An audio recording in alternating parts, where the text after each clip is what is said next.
आई एकटा बहुत सुंदर हनुमान जी के गीत सुना रहल छी, तो सुनू ये हनुमान जी के गीत। राम के जगा दे हनुमानी, राम के जगा दे। कथी के चौड़ा में कथी निशानी, कथी के चौड़ा में कथी निशानी, कथी चढ़ी नाचती वीर हनुमानी। राम के जगा दे हनुमान, राम के जगा दे। माटी के चौड़ा में तुलसी निशानी, माटी के चौड़ा में तुलसी निशानी। ध्वजा चढ़ी नाचती वीर हनुमानी। राम के जगा दे हनुमान। कथी भोजन राम जी कथी लछुमानी, कथी भोजन राम जी कथी लछुमानी।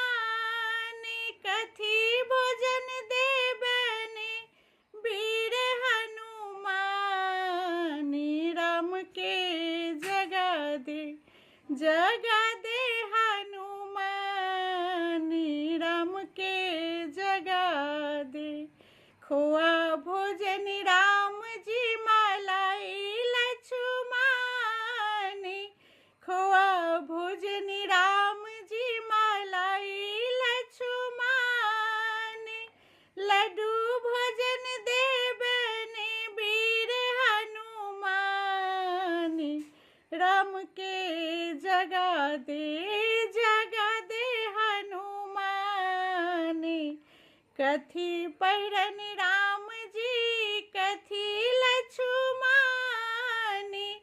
कथी पहिरन राम जी कथी लछुमानी। कथी पहिरन देबनी वीर हनुमानी। राम के जगा दे हनुमानी, राम के जगा दे। पियर पहिरन राम जी पीतम्बर लछुमानी, पियर पहिरन राम जी पीतम्बर लछुमानी। लंगोटा पहिरन देबनी वीर हनुमानी। राम के जगा दे हनुमानी, राम के जगा दे। कथी के चौड़ा में कथी निशानी, कथी चढ़ी नाचती वीर हनुमानी। राम के जगा दे। माटी के चौड़ा में तुलसी निशानी, माटी के चौड़ा में तुलसी निशानी।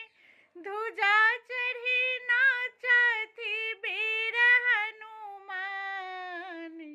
राम के जगा दे।